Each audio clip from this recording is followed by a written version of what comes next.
Assalamualaikum warahmatullahi wabarakatuh. Perkenalkan, nama saya Bella Dwiana dengan NPM 22120117740.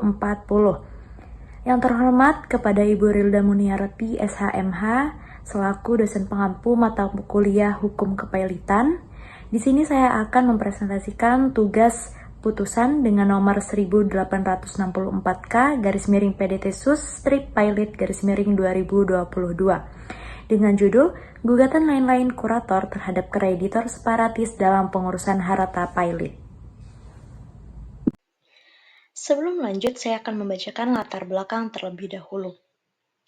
Kepailitan mempunyai tujuan untuk melakukan pembagian harta debitor kepada para kreditornya, dengan melakukan sita umum terhadap seluruh harta debitor yang selanjutnya dibagikan kepada kreditor sesuai dengan hak proporsinya.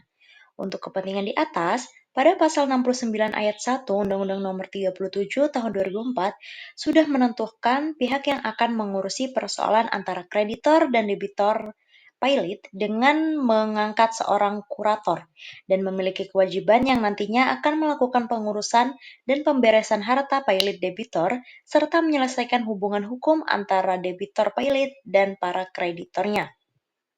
Dalam melakukan tugasnya, kurator seringkali mendapatkan masalah, seperti debitur yang beretikat tidak baik, melakukan pengalihan terlebih dahulu terhadap hak kebendaannya kepada pihak lain sebelum utang-utang yang dimilikinya mulai jatuh tempo, atau permasalahan harta debitor kepada pihak lainnya, seperti halnya dalam putusan nomor 1864K garing PDT Sus Pilot 2022, di mana dalam gugatan lain-lain, kurator menyatakan PT Bank Danamon Indonesia Tbk enggan menyerahkan harta pilot berupa dokumen, sertifikat asli beserta roya kepada kurator, dan juga menggugat otoritas jasa keuangan yang lalai melaksanakan fungsi pengawasan terhadap PT Bank Danamon Indonesia selaku perbankan, sehingga dianggap tidak taat peraturan perundang-undangan, khususnya penetapan Pengadilan Nomor 24 PDT Sus PKPU 2021 PN Niaga Surabaya. Menelaah latar belakang sebelumnya, maka dapat diambil rumusan masalah sebagai berikut. 1. Bagaimana kedudukan kreditor separatis dalam pengurusan harta pilot? 2. Bagaimana kesesuaian dasar pertimbangan hakim dalam menjatuhkan putusan nomor 1864 KPDT Sus Pilot 2022. 3. Bagaimana akibat hukum bagi para pihak dalam putusan nomor 1864 KPDT Sus Pilot 2022. Selanjutnya, kajian analisis putusan, kronologi dan para pihak. Penggugat bernama Rudi Indrajaya SHMH selaku kurator dari Muhammad Lutfi Edayanto SE selaku debitor pilot melawan PT Bank Danamon Indonesia Tbk sebagai tergugat 1 dan Otoritas Jasa Keuangan sebagai tergugat 2. Rudi Indrajaya berpendapat bahwa PT Bank Danamon Indonesia Tbk terlambat dan tidak dicocokkan sesuai ketentuan pasal 133 Undang-Undang Nomor 37 Tahun 2024 tentang Kepailitan dan PKPU. Selanjutnya, PT Bank Danamon juga melanggar ketentuan pasal 59 ayat 2 junto pasal 98 dan sepasal 108 ayat 1 Undang-Undang Nomor 37 Tahun 2024, yaitu yang berisi jangka waktu 2 bulan kurator harus menyerahkan benda yang menjadi agunan untuk dijual dan dibagikan kepada kreditornya. Selanjutnya, PT Bank Danamon juga melanggar ketentuan pasal 49 ayat 2 huruf B Undang-Undang Nomor 7 Tahun 1992 tentang perbankan sebagaimana telah diubah dengan Undang-Undang Nomor 10 Tahun 1998. Sehingga pertimbangan hakim sebagai berikut. Tergugat 1 adalah kreditor separatis yang mempunyai hak khusus yaitu dapat mengeksekusi haknya seolah-olah tidak terjadi kepailitan. Pasal 55 ayat 1 Undang-Undang Kepailitan. Kreditor separatis adalah kreditor pemegang hak jaminan kebendaan menurut hukum kepailitan. Istilah kreditor separatis dikatakan berkonotasi pemisahan karena kedudukan kreditor tersebut memang dipisahkan dari kreditor lainnya.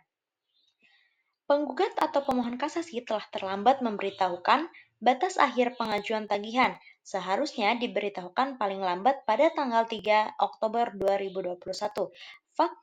Faktanya, pemberitahuan yang dilakukan penggugat yaitu pada tanggal 6 Oktober 2021.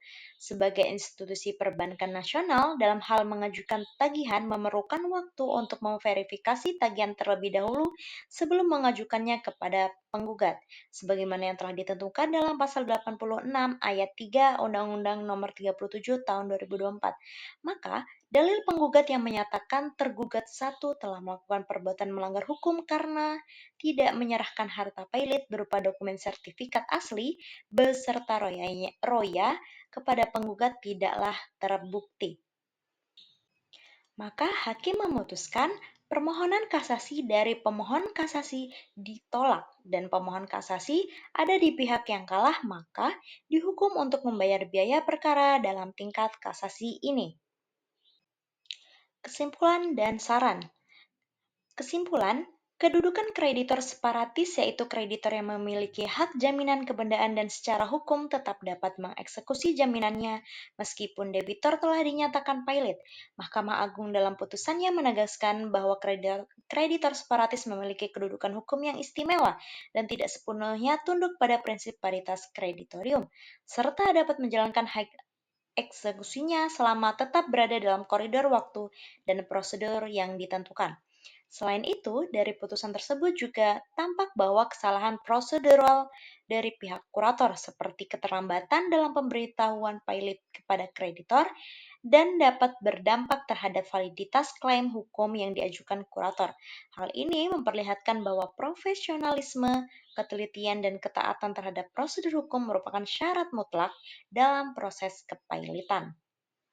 Dengan demikian, saran yang bisa diberikan yaitu tugas dan tanggung jawab kurator harus dijalankan dengan penuh integritas, kehati-hatian, dan pemahaman hukum yang mendalam, karena setiap kurator sangat menentukan efektivitas penyelesaian kepailitan dan perlindungan terhadap hak-hak para pihak yang terlibat.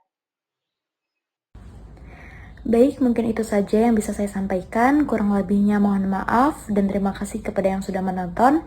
Saya akhiri. Wassalamualaikum warahmatullahi wabarakatuh.